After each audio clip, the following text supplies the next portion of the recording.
Vamos começar com um desafio rapidinho aqui, um quebra-cabeça. Pensa só, um bastão e uma bola custam R$ 1,10 juntos. O bastão custa R$ 1 a mais que a bola. Quanto custa a bola? Deixa eu adivinhar. A resposta que veio na hora foi 10 centavos, certo? É a resposta intuitiva, aquela que, sabe, salta na mente. Mas a resposta correta é 5 centavos. Se a bola custa 5 centavos, o bastão custa R$ 1,05, que é R$ 1 a mais, e os dois juntos dão R$ 1,10. É um exemplo perfeito de como nossa intuição pode, assim, nos enganar feio. E esse pequeno tropeço já nos joga direto no coração da nossa conversa de hoje. A gente vai mergulhar nas ideias das fontes sobre o pensamento rápido e devagar. Vamos explorar como nossa mente parece funcionar com dois sistemas. Um é super rápido, intuitivo, o outro é mais lento, analítico, precisa de esforço mesmo. E essa dinâmica, como a gente vai ver, acaba moldando nossos julgamentos, nossas escolhas, de um jeito que a gente nem sempre percebe. Então, o objetivo aqui é tentar desembrulhar essas duas formas de pensar, identificar uns atalhos mentais bem interessantes, as tais heurísticas e os vieses, né? Os erros que podem vir com eles, e vamos até falar de uma coisa curiosa. A diferença enorme entre como a gente vive uma experiência e como a gente lembra dela depois. Tudo isso, claro, com base no trabalho super importante do Daniel Kahneman e do Amos Tversky. Ok? Então vamos lá. Desmembrar isso. Basicamente, é como se tivéssemos dois personagens na nossa cabeça, né? O primeiro vamos chamar de Sistema 1. Pensa nele como piloto automático. Ele é rápido, não exige esforço, é totalmente intuitivo.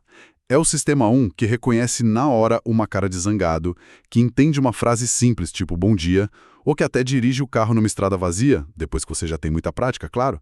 E aí tem o outro personagem, o Sistema 2. Esse aí é o pensador que rala. Exige atenção, concentração. Ele que entra em campo para resolver uma conta tipo 17 vezes 24, sabe? Ou para preencher aquele formulário de imposto de renda, comparar dois celulares antes de comprar. É o sistema que a gente costuma associar com o nosso lado racional, com o eu que toma as decisões conscientes, ponderadas. E o mais fascinante nisso tudo, voltando até naquele problema do bastão e da bola, é como o sistema 2 pode ser, digamos assim, um pouquinho preguiçoso. A taxa de erro nesse probleminha é altíssima, surpreendentemente alta. Mesmo em universidades top, tipo Harvard, MIT, Princeton, mais da metade dos alunos erra. Mais da metade? Nossa. Sim, e em outras universidades esse número passa fácil dos 80%. Isso mostra o quê? Mostra que o sistema 2, que tem total capacidade de fazer a conta, de checar a lógica, tipo R$ 0,05 plus R$ 1,05 igual a 1,00, ok, fechou. Muitas vezes ele simplesmente não se dá o trabalho. Ele confia na resposta que o sistema 1 jogou ali rapidinho, se ela parecer razoável. Sabe, faz sentido. É a tal da lei do menor esforço cognitivo em plena ação. Ele prefere economizar energia mental. Exatamente. O sistema 2 gosta de pegar leve, sempre que dá. E é por isso mesmo que o sistema 1 desenvolveu esses atalhos, as heurísticas. São como regras de bolso, sabe? Ajudam a gente a tomar decisões rápidas sem gastar toda a nossa bateria mental. Na maioria das vezes funciona super bem. Mas às vezes elas nos levam para uns caminhos meio tortos, para esses erros previsíveis, os vieses. Que tal a gente dar uma olhada em algumas dessas heurísticas? Vamos sim. Uma que é super comum é a heurística da disponibilidade. A ideia é simples. A gente julga o quão frequente ou provável algo é pela facilidade com que exemplos daquilo vêm na nossa cabeça. Ah, claro. Se eu lembro fácil, acho que acontece muito. Exato. Se vem rápido à mente, parece comum. Entendi. É por isso que, sei lá, depois de assistir Tubarão, talvez a gente ache que ataque de tubarão é mais comum do que realmente é. Ou divórcio de famoso. Isso. Porque sai muito no noticiário, né? Fica ali fresquinho na memória. Ou até em casa. Aquela velha história de achar que a gente lava mais louça que o parceiro ou parceira. Nossa, clássico. Simplesmente porque a gente lembra vividamente das vezes que a gente estava lá na pia, né? Nossas ações são mais disponíveis na memória. Perfeito. E essa heurística tem um problema. Ela ignora as taxas de base, ou seja, a frequência real daquilo na população geral. A notícia chocante, a lembrança pessoal, elas meio que atropelam a estatística fria. E tem um estudo bem interessante sobre isso, que mostra como a sensação de facilidade é o ponto-chave. Pediram para um grupo de pessoas listar 6 exemplos de quando foram assertivas. Para outro grupo, pediram 12 exemplos. Intuitivamente, quem listou 12 deveria se sentir o mais assertivo, não? Afinal, listou mais provas concretas. Pois é, essa seria a lógica do sistema 2, talvez. Mas o que aconteceu foi o contrário. O grupo que listou só 6 se sentiu mais assertivo no final. Sério? Por quê? Porque listar 6 foi fácil, fluiu. Agora, listar 12 começou a ficar difícil, exigiu mais esforço para lembrar dos últimos exemplos. E essa dificuldade, essa sensação de, nossa, tá difícil achar mais exemplo, fez as pessoas pensarem, talvez eu não seja tão assertivo assim. A facilidade da lembrança, a fluência, teve mais peso do que a quantidade de exemplos. O sistema 1 julgou pela sensação de esforço. Que doido isso. A nossa mente prega umas peças bem sutis na gente. E falando em sutileza, tem outra heurística que pode ter uns efeitos bem fortes. É a ancoragem. A ideia aqui é que a gente tende a se fixar, a se ancorar, numa informação inicial quando vai fazer uma estimativa. Mesmo que essa informação não tenha nada a ver, seja totalmente aleatória. Sim, é impressionante. O primeiro número que a gente ouve ou vê pode puxar nosso julgamento para perto dele, e a gente nem percebe. O exemplo clássico que sempre citam é o de Gandhi. Ah, o da idade. Esse mesmo. Se perguntam, Gandhi morreu antes ou depois dos 114 anos? As pessoas tendem a chutar uma idade bem alta para a morte dele. Mas se a pergunta é antes ou depois dos 35 anos, os chutes são bem mais baixos. Mesmo a âncora sendo obviamente absurda, como 114 anos. Mesmo assim, ela cria um ponto de partida para o nosso ajuste. E o ajuste costuma ser insuficiente. A gente fica ali perto da âncora. E isso não fica só nessas perguntas de curiosidade, né? Tem implicações bem mais sérias. Com certeza. Tem um estudo que sempre me deixa chocada, de verdade. Fizeram com juízes alemães super experientes. Antes deles darem uma sentença num caso simulado de furto em loja, eles jogaram os dados. Só que os dados eram viciados, só caíam no 3 ou no 9. Ah, já tô vendo onde isso vai dar. Pois é. Depois de jogar o dado, perguntaram para o juiz se a sentença que ele daria seria maior ou menor em meses do que o número que saiu no dado, o resultado. Os juízes que tiraram 9 nos dados deram sentenças significativamente mais longas, tipo uma média de 8 meses. Já os que tiraram 3 deram sentenças mais curtas, média de 5 meses. Peraí. Juízes experientes, influenciados por um número aleatório que saiu num dado viciado? É difícil de engolir. É difícil, mas foi o que o estudo mostrou. A âncora, totalmente aleatória e irrelevante, influenciou uma decisão judicial simulada, mas feita por profissionais reais. E o mais doido é que eles provavelmente não tinham a menor ideia de que isso estava acontecendo. O sistema 2 deles, o lado racional, não pegou a mágica do sistema 1 sendo puxado ali pela âncora. Caramba! Isso mostra o quanto a gente está vulnerável a influências que nem sonhamos. O que me puxa para outro conceito-chave das fontes: a aversão à perda. É um dos pilares da teoria da perspectiva, né? A ideia básica é que a gente não pensa em ganhos e perdas em termos absolutos, tipo quanto dinheiro eu tenho no total. A gente pensa em relação a um ponto de referência, que geralmente é o nosso estado atual, o status quo. Certo, exatamente. E a aversão à perda é o coração disso aí. Psicologicamente falando, a dor de perder algo é muito, mas muito mais intensa do que o prazer de ganhar algo de valor igual. Perder R$100 dói, em média, umas 2 vezes mais do que a alegria que a gente sente ao ganhar R$100. Aquela curva da função de valor na teoria da perspectiva, ela tem o formato de S, né? Mas a parte das perdas é bem mais inclinada, mais íngreme do que a parte dos ganhos. A gente é meio que programado para evitar perder. E isso explica aquele fenômeno curioso, o efeito dotação, né?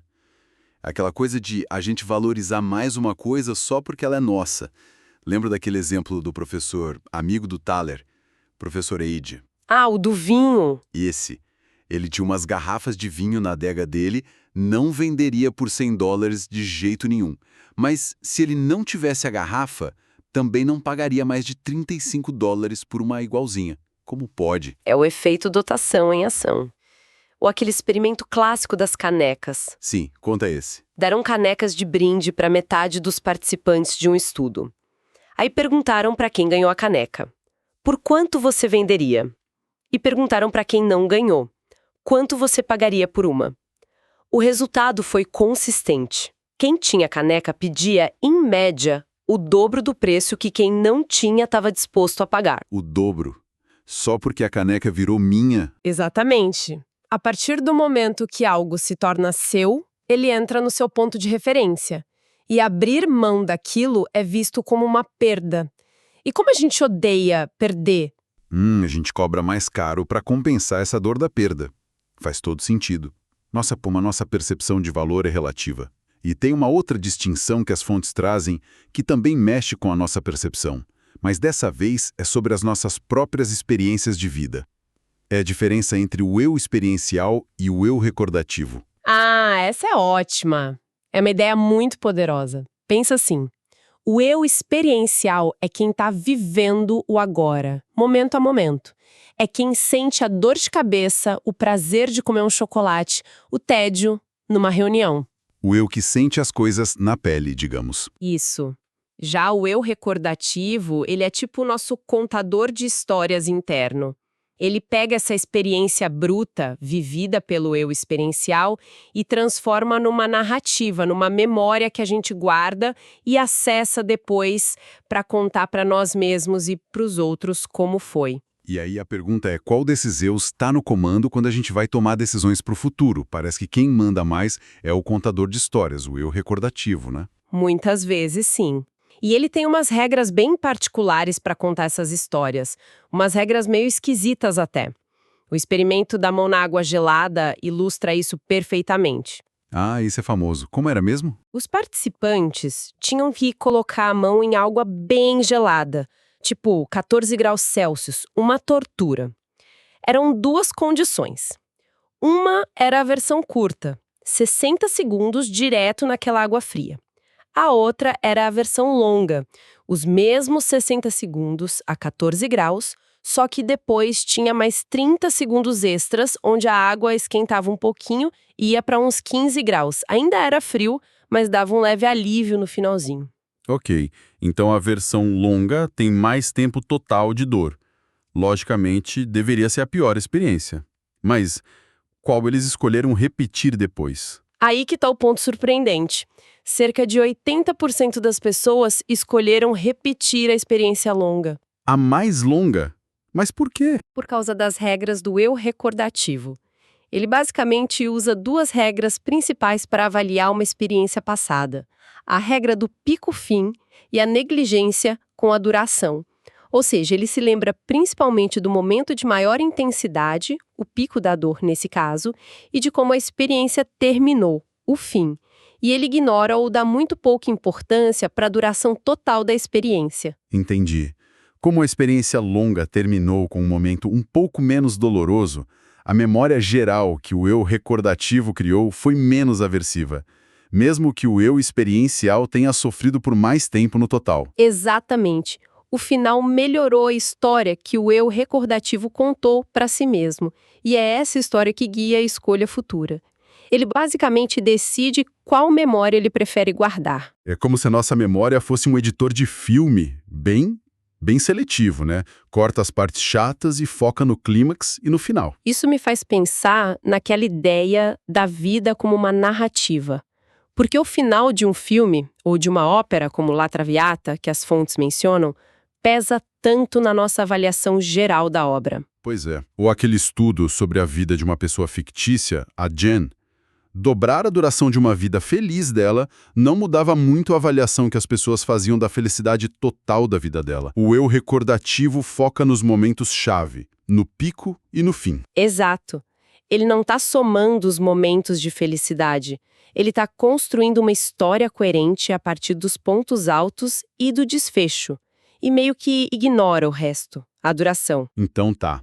Juntando tudo isso, Os dois sistemas brigando ou colaborando, os atalhos como disponibilidade e ancoragem nos pregando peças, essa aversão forte a perder o que já temos e essa divisão maluca entre o eu que vive e o eu que lembra. O que a gente faz com isso tudo na prática? Saber disso nos torna imunes? A quem dera. Seria ótimo, mas não é bem assim. A consciência é o primeiro passo, claro, é fundamental. Mas não é uma vacina contra esses vieses. O sistema 1 vai continuar lá, operando no automático. O que essa consciência nos dá, eu acho, são ferramentas. Ferramentas para a gente poder questionar as nossas próprias intuições, principalmente quando a decisão é importante, né? Então, em vez de só aceitar a primeira resposta que pula na cabeça, como os 10 centavos lá do começo, a gente pode parar e pensar, opa, peraí, será que o sistema 2 não deveria dar uma olhada mais de perto nisso aqui? Exato. Ou quando a gente sente um medo que parece desproporcional de alguma coisa, tipo, sei lá, medo de voar, a gente pode se perguntar, esse medo está vindo da facilidade com que eu lembro de notícias de acidentes? A heurística da disponibilidade? Ou ele está baseado nas estatísticas reais, nas taxas de base? Exatamente. É sobre criar um espaço para essa deliberação. É reconhecer, será que eu não estou sendo puxada por uma âncora aqui que não tem nada a ver? Ou será que a dor de uma perda pequena está me paralisando mais do que deveria por causa da aversão à perda? Isso permite um diálogo interno mais rico, eu diria. O que eu estou sentindo agora? Ou o que a minha memória ditada está me contando? Será que isso reflete mesmo os meus objetivos de longo prazo? E entender essa coisa da regra do pico-fim e da negligência com a duração também pode mudar o jeito como a gente avalia o nosso passado e até como a gente planeja o futuro, né? Talvez começar a valorizar mais aquelas experiências que, mesmo sem o final espetacular, trouxeram bem-estar constante, sabe? Um bem-estar para o nosso eu experiencial, aquele que vive o momento. Sem dúvida. Leva a gente até uma visão talvez mais equilibrada das nossas próprias vidas. E pode ajudar a fazer escolhas que busquem não só uma boa história para agradar o eu recordativo, mas também um bem-estar mais genuíno e sustentado para o eu experiencial. Então, para a gente resumir a nossa conversa de hoje, o que as fontes nos mostram, de forma bem clara, é que somos bem menos racionais e consistentes do que a gente gosta de pensar que é. Nossos julgamentos, nossas escolhas, são o tempo todo moldados por esses processos automáticos da mente, por como a informação chega para a gente e por essas regras bem particulares que a nossa memória usa para editar nossa própria história de vida. Exatamente. E acho que fica aqui uma provocação final, algo para a gente continuar pensando. Se o nosso eu recordativo, que tem tanto peso nas nossas decisões, dá pouca bola para a duração das coisas e foca muito nos picos e nos finais, como isso deveria impactar o que a gente valoriza na vida? Será que a gente deveria buscar ativamente criar momentos de felicidade super intensa, mesmo que curtos, só para construir memórias mais positivas para esse nosso contador de histórias? Ou será que o foco deveria ser em cultivar um contentamento mais estável, mais duradouro, mesmo que isso não gere uma memória tão memorável assim? Não tem resposta fácil, né? Mas entender como a nossa mente funciona nessas horas nos dá pelo menos novas lentes para encarar essa questão tão fundamental sobre como viver bem.